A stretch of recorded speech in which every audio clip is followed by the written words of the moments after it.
She texted me at 6:42 p.m., 3 words that should have meant nothing, but somehow told me everything. Don't wait for me tonight. I stared at the screen a second longer than necessary, thumb hovering just above the glass, the faint reflection of my own face looking back at me like a stranger who already knew the ending. Most husbands would have asked questions, maybe thrown in a why or a "Where are you going?" Something desperate enough to feel like control. I didn't. I typed 5 words instead. Didn't plan to. I hit send before I could overthink it, before instinct could dress it up into something softer, weaker. The message delivered instantly. Read 2 seconds later. And then my phone started ringing. Not a pause. Not a delay. Immediate. Her name lit up the screen, Olivia. I let it ring once. Twice. 3 times. Long enough to feel the shift. When I finally picked up, I didn't say hello. I just listened. Her breathing came first. Fast. Uneven. Not angry. Not annoyed. Afraid. What do you mean you didn't plan to? She asked, voice tighter than I'd ever heard it, like she was trying to hold something together that had already started to crack.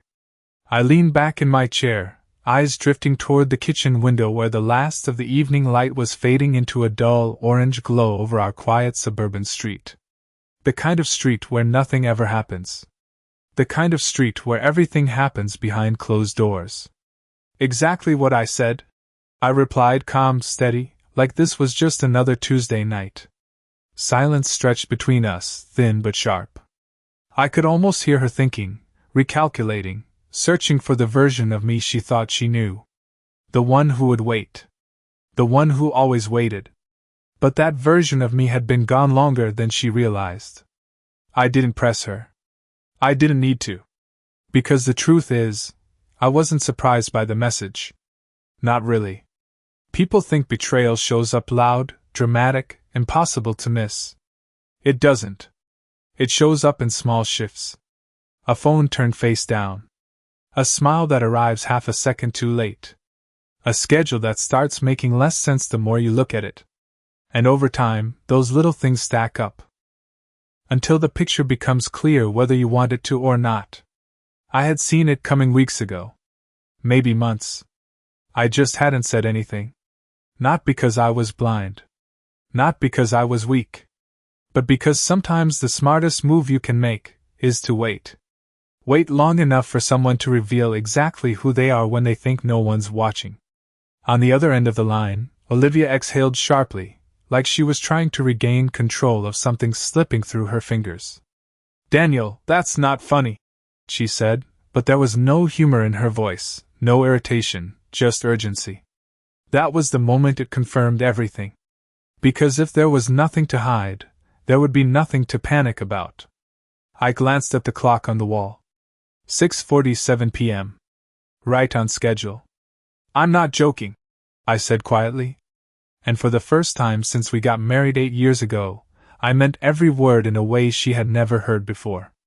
She did not hang up right away, and that alone told me more than anything she could have said, because Olivia was not the kind of woman who stayed on a call when she felt in control. She liked clean exits, quick words, and the last line, but this time she lingered like she was waiting for me to fix something I had no intention of fixing.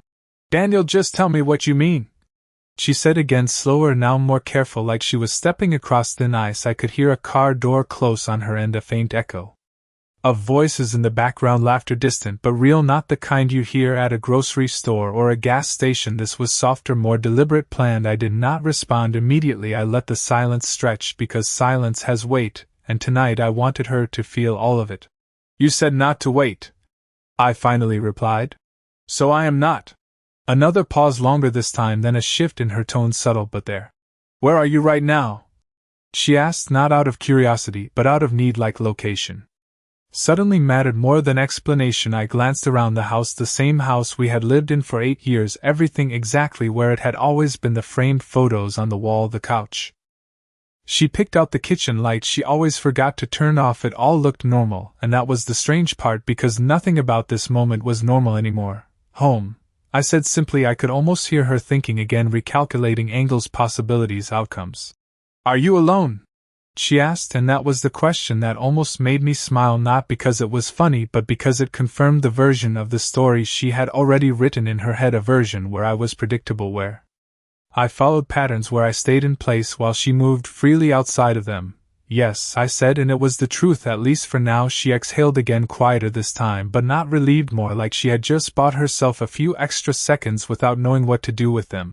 Look, I just meant I might be out late, work stuff ran over, she added quickly, the words coming too fast, too polished, like something rehearsed, but not perfected. I walked over to the counter, poured myself a glass of water, took a slow sip, letting the coolness settle before I spoke again.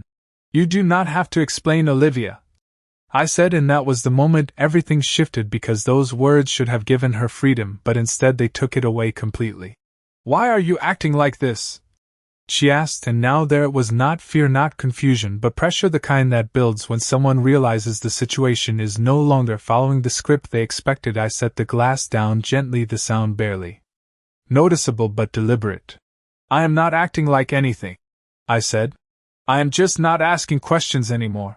Silence again, heavier now, thicker, like the air between us had changed density. I could picture her standing somewhere outside under artificial light, phone pressed tight to her ear, scanning her surroundings as if answers might be written on the walls around her. But this was not something she could see, this was something she had already set in motion long before tonight. Daniel, she said, my name softer this time, almost cautious. Did something happen? I looked at my reflection in the darkened window, faint and distant, and for the first time I saw it clearly, not anger, not sadness, just clarity, the kind that does not come all at once but settles in slowly until it becomes impossible to ignore. No, I said quietly. Nothing happened tonight. I paused just long enough for the meaning to land. That is the point. I did not hang up after that, and neither did she, which meant we were both standing in the same invisible space, neither willing to step forward or back, just holding tension like a wire pulled too tight to snap yet. Daniel, you are scaring me, she said finally, and that word scared was interesting because it did not belong to anything I had done tonight. It belonged to something she had already done, and was only now beginning to feel the shape of. I walked slowly into the living room, the hardwood floor cool under my feet, the house quiet in that way it only gets when something is about to change for good. You are not scared of me, Olivia, I said calmly. You are scared of what you think I know. The line went completely silent, not a breath, not a shift, just absence, and in that absence everything became clearer than it had been in months, because silence does not hide truth, it reveals it. I let a few seconds pass, then another few, just enough to make sure she understood I was not guessing anymore. I do not know what you are talking about, she said, but her voice had dropped lower, tighter, controlled in a way that felt practiced, like she had said similar words before, just not to me. I moved toward the shelf near the television, where a small black device sat tucked behind a row of books, something anyone else would have missed, something she had missed for weeks. That is the problem, I said quietly. You think I do not. My fingers brushed the edge of the device, not pressing anything, not activating anything, just acknowledging it was there, like I had done every night for the past 3 weeks, because knowing is not about confrontation, it is about timing, and I had learned that the hard way. When did you get so distant? I continued, not really asking her but letting the thought exist between us. Was it a slow thing, or did it just happen one day and I did not notice? She exhaled sharply, like the question itself had. Wait. You are overthinking this, it is just work, I told you that. She replied quickly, but there was something off in the rhythm, like she was trying to keep pace with the story that was already falling behind. I nodded to myself, even though she could not see it, because that was exactly how it had started. Small explanations, reasonable ones, things that made sense until they did not. Work does not make people hide their phones, I said calmly. Work does not make people change passwords they have used for years. Another pause, longer this time, and I could almost picture her standing still somewhere outside, maybe near a car, maybe under a streetlight, her surroundings fading out as the conversation pulled her further in. Why are you doing this right now? She asked, and there it was again, not denial, not even anger, just pressure building from a place she could not control. I sat down slowly on the couch, leaning back like I had all the time in the world, because for the first time in a long time I actually did. Because tonight you made it easy, I said simply. You removed the last excuse I had to pretend I did not see it. My eyes drifted to the window again, the reflection darker now, almost gone, replaced by the faint outline of the street outside, quiet, still, ordinary, just like everything had looked before I knew better. I have been patient, Olivia, I added softly. Not blind, not distracted, patient. Her breathing picked up again, not loud but noticeable, the kind that happens when someone realizes they are no longer ahead in a situation they thought they controlled. What exactly do you think you saw? She asked, and that question changed everything because it was no longer about if something existed, it was about how much I knew and how far it had already gone. I let the silence sit one more time, letting it stretch until it almost became uncomfortable even for me. Enough, I said quietly. Enough to stop asking questions and start waiting for answers to show up on their own. And tonight they finally had. I did not raise my voice after that because there was no reason to when the truth is already doing the work for you, and for a moment neither of us spoke again, just the faint sound of her breathing on the other end and the low hum of the house around me, steady, predictable, the kind of background noise that makes everything feel normal even when it is not. Daniel, just tell me what you think is going on, she said finally, and this time there was something different in it, not control, not confidence, but something closer to negotiation, like she was trying to figure out how much ground she had already lost without knowing where the line even was. I leaned forward, slightly resting my elbows on my knees, eyes fixed on the dark screen of the television where my reflection barely showed anymore. It did not start tonight, I said calmly. That is what you are not understanding. I could almost hear her swallow through the phone, a small detail, but one that mattered because it meant she was listening now, really listening, not just waiting for her turn to speak. 3 weeks ago you came home late on a Thursday, I continued. You said it was a client dinner that ran over, but you forgot something.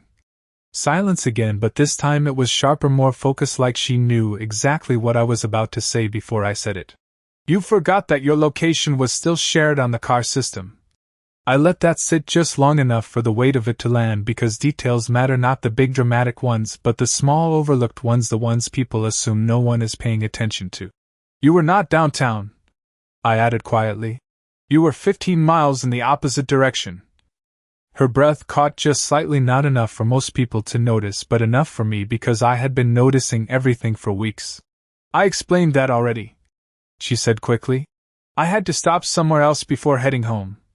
The words came out smoother this time, more prepared, but still just a fraction too fast, like she had practiced the version, but not the timing. I nodded again to myself because this was exactly how it went every time, a layer built on top of another, explanation stacked neatly until it looked stable from the outside.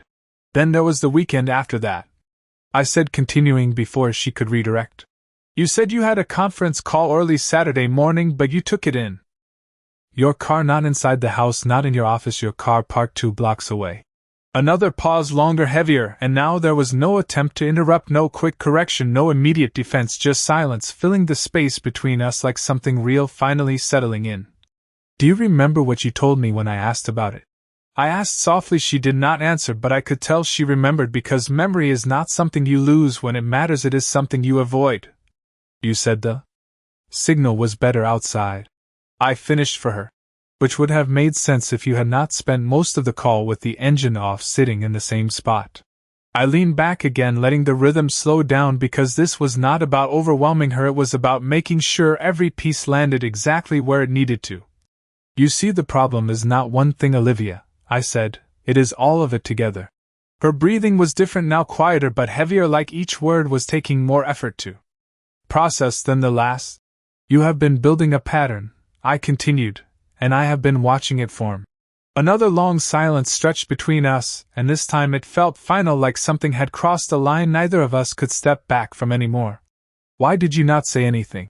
She asked finally, and that question almost made me laugh, not because it was funny, but because it was predictable, the kind of question people ask when they realize they are no longer in control of the narrative.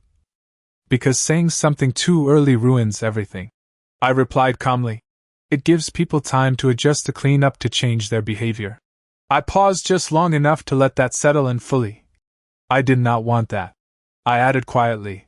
I wanted the truth exactly as it was when you thought no one was looking.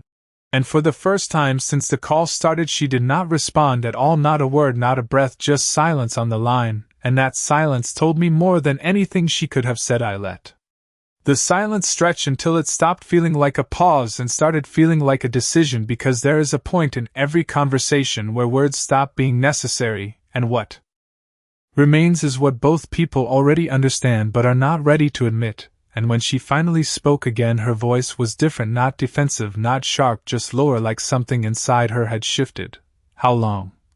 she asked quietly, and that question mattered more than anything else she had said all night, because it was no longer about denying what was happening, it was about measuring it. I leaned back against the couch again, letting my head rest for a moment, as I looked up at the ceiling, the same ceiling we had painted together years ago on a Saturday afternoon, when everything still felt simple, when effort meant something and trust was not something you had to monitor. "Long enough," I said calmly.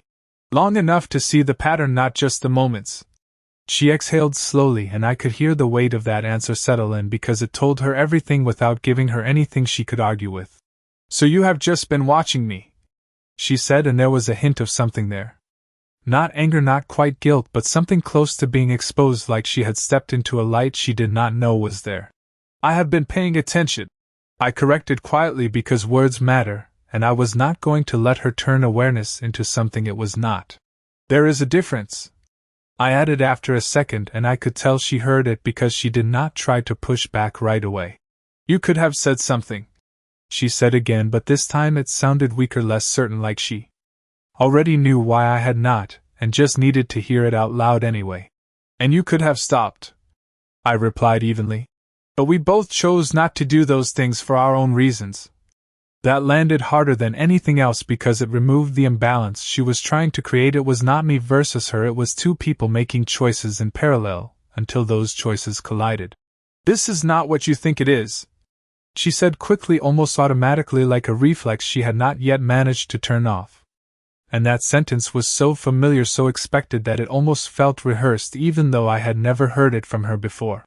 "That sentence only works when the other person has not already seen enough," I said calmly. "It does not work here."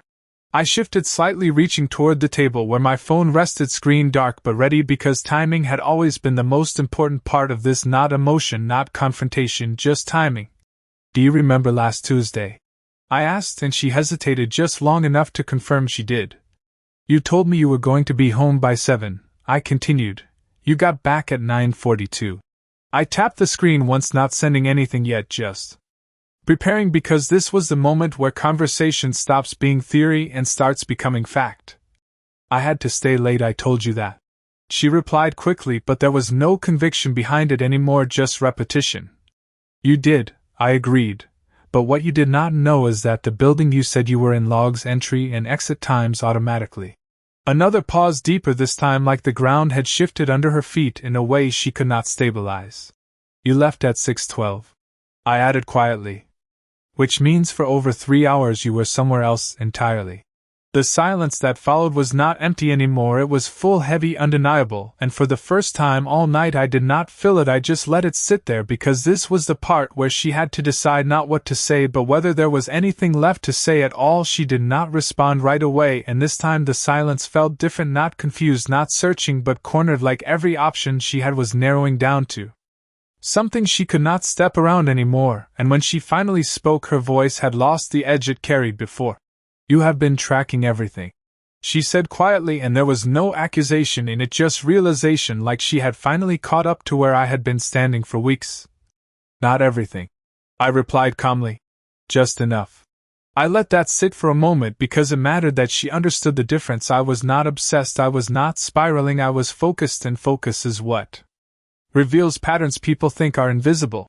"Daniel, this is not what it looks like," she said again, and this time it sounded thinner, weaker, like she was holding on to the last version of the story that still made sense to her, even if it did not hold up anymore. "Then tell me what it looks like," I said simply, and that question was not aggressive, it was not emotional, it was open, and that is what made it harder to answer, because when someone is lying they need resistance, they need something to push against to reshape the story, but I was not giving her that, I was just leaving space for the truth to either show up or collapse under its own weight. "I just needed some time to think," she said finally, "and The moment those words left her mouth, I knew she had shifted from denial into justification, because that is always the next step people take when the facts stop working. They move into intention. They try to redefine the reason instead of the action. I stood up, slowly walking toward the window again, the glass now reflecting nothing but darkness outside, the streetlights faint in the distance like markers in a place that no longer felt familiar. You do not need to leave your job early and sit in parking lots for hours to think, I said quietly. You do not need to hide calls or change passwords or send messages like the one you sent tonight. I paused just long enough to let that land fully before continuing. People who need time to think usually say that out loud. They do not build a second life around it. The word second life hung there between us, heavier than anything else I had said, because it was the first time I had framed it that clearly, not as a mistake, not as confusion, but as something structured, something repeated, something intentional. It is not like that, she said quickly, but now the words felt automatic, like they were coming from habit instead of belief. Then what is it like? I asked again, calm, steady, the same tone I had kept all night, because I was not going to let this turn into something emotional, something loud, something she could later point to and say that is where everything went wrong. This was not where things went wrong, this was just where they became visible. I could hear movement on her end now, a car door opening then closing again, the faint sound of her shifting positions like she was no longer comfortable standing still wherever she had been. I was going to tell you, she said, and that sentence almost made me stop moving, because it was the first one that felt real, not because it was true, but because it revealed something deeper than the others had. No, you were not, I said quietly without hesitation, because that is the part people get wrong. Telling someone requires a moment of decision, a line you choose to cross, and she had not crossed anything. She had just been building distance. If you were going to tell me, you would not be panicking right now, I added, and that landed harder than anything else because it pointed directly at the present, not the past, not the explanation, but the reaction. You are not upset because I misunderstood something, I continued. You are upset because I did not react the way you expected. The silence that followed was sharp, immediate, like something had snapped into place inside her, because that was the truth she could not work around, not the evidence, not the timing, but the fact that her control over the situation had disappeared completely, and for the first time since this started she had no idea what I was going to do next. She did not deny it after that, and that was the moment everything stopped being a question and became a confirmation, because denial has a rhythm people follow when they still believe they can control the outcome, but she had stepped past that without realizing it. Who is it?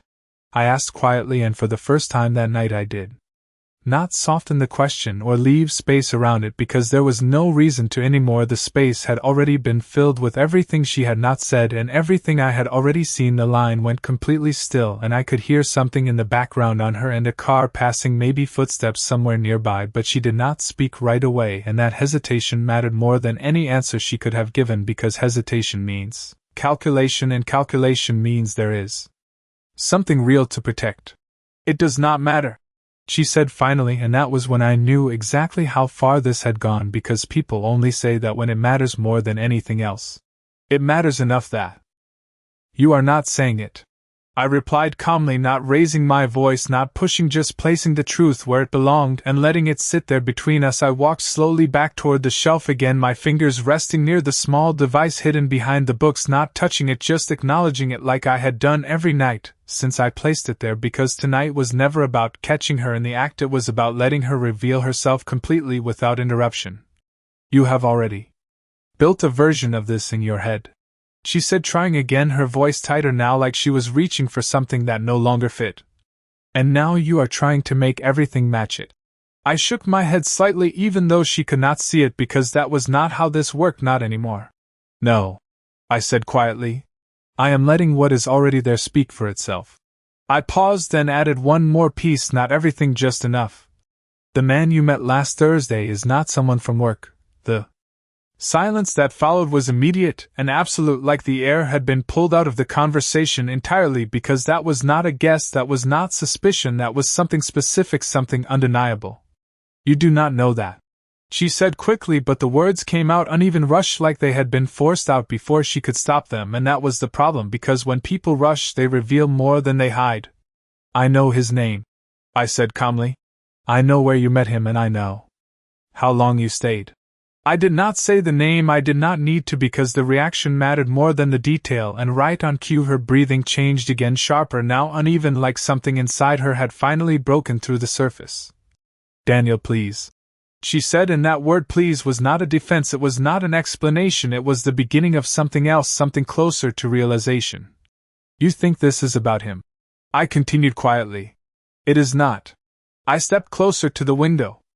Again, looking out into the darkness where nothing moved, nothing changed, just a quiet street holding its shape like nothing had shifted at all. "This is about the fact that you built something separate from this life." Without ever saying a word about it, I added, and that was the part that mattered, not the person, not the moment, but the structure of it, the time, the intention, the silence that held it all together. "I was going to end it," she said quickly, and that sentence landed exactly the way I expected it to, because it always comes at this stage when everything else fails, when denial collapses and justification does not hold people reach for resolution, like it erases what came before it. "You are saying that now because you have to," I replied evenly. "Not because you chose to." The line went quiet again, and this time it felt final, not empty, not waiting, just settled, like the truth had reached a point where it no longer needed to be argued because it was already standing there between us, clear and unmoving, and for the first time since this started I knew she understood that whatever came next was not something she could control anymore. I did not respond right away after she said that, and this time the silence was not about pressure or control, it was about decision, because there is a moment when everything that needed to be said has already been laid out, and what remains is not conversation but consequence, and I could feel that moment settling in between us, steady and unavoidable. "Daniel, just tell me what you want me to do," she said finally, and that question carried something new, not panic, not defense, but uncertainty, the kind that comes when someone realizes they are no longer steering the outcome. I walked slowly toward the table, picking up my phone, the screen lighting up in my hand, casting a faint glow across the room, and for a second I just looked at it, not because I needed to, but because I had been preparing for this exact moment long before tonight ever started. "I am not asking you to do anything," I said calmly. "That is not how this works anymore." I tapped the screen once, not sending anything yet, just bringing up what I had already organized, what I had already reviewed, what I had already decided to use only when it mattered. "You made your choices without me," I continued, "so whatever happens next is going to follow those choices, not rewrite them." She did not respond immediately, and I could hear her breathing again, slower now, heavier, like she was trying to steady herself against something she could not see. "We can fix this," she said quietly, and those words felt different from the others, not because they were stronger but because they were softer, like she had finally stepped out of the version of herself that was trying to control the situation and into something more real, more uncertain. "No," I said gently but without hesitation, because clarity does not need volume, it just needs certainty. "We cannot fix something that was built in pieces behind my back." I paused, letting that settle before continuing. "Fixing something means both people were present when it broke, and that is not what happened here." I moved back toward the couch, sitting down again, the same place I had been earlier, but everything about it felt different now, like the room itself had shifted around the conversation that had taken place. "What are you going to do?" she asked. And that question finally sounded like the right one, not defensive, not strategic, just direct, because she understood now that this was no longer about explaining anything, it was about what came next. I leaned back slightly, holding the phone loosely in my hand, not gripping it, not rushing, just steady. "I am going to let things move forward the way they already started," I said calmly. "There are some things already in motion, and I am not stopping them." The line went completely still after that, and I could almost feel the realization spreading on her side of the call, not sudden, not dramatic, but gradual, like something settling into place piece by piece. "What does that mean?" she asked quietly, and this time there was no attempt to control the tone, no attempt to shape the outcome, just a simple question asked from a place that had run out of options. I looked down at the screen one more time, then finally moved my thumb across it, sending the first message, not to her but somewhere else, somewhere that had been waiting just as long as I had. "It means this was never just about tonight," I said softly. "It just took tonight for everything to line up the way it needed to."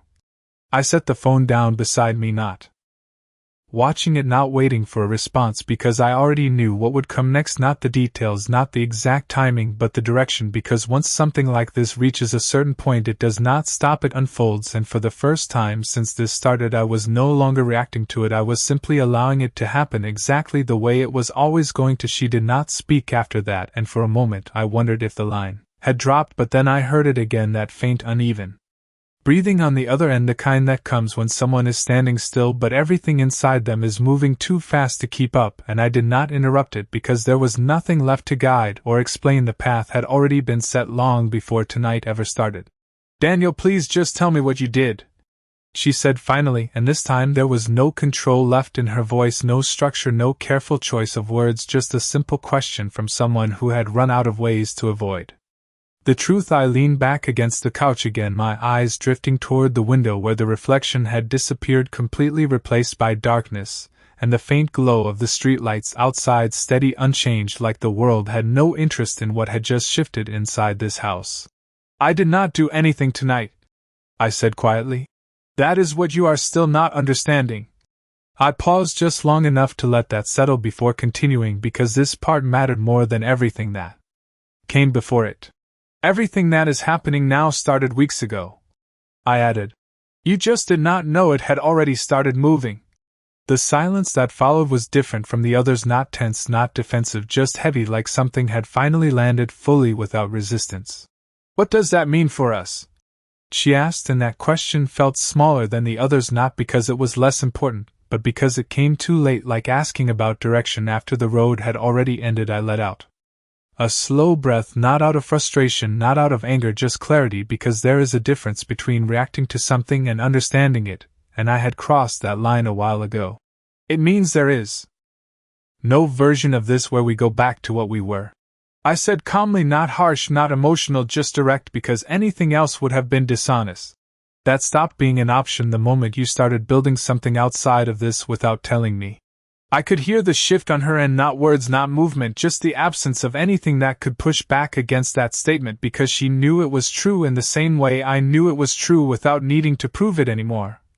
"I never meant for it to get this far," she said softly, and that sentence hung there for a moment like it was supposed to change something, like intention could rewrite outcome, but it never does, not when actions have already been repeated enough times to become a pattern.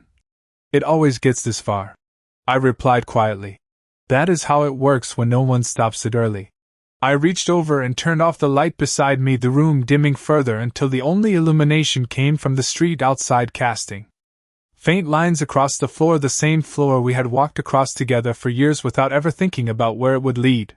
"You said not to wait tonight," I continued after a moment, my voice steady, unchanged. "And you were right." I let that sit for a second before finishing, because this was the only part that mattered now, the only truth that had been building beneath everything else. "I just stopped waiting a long time ago."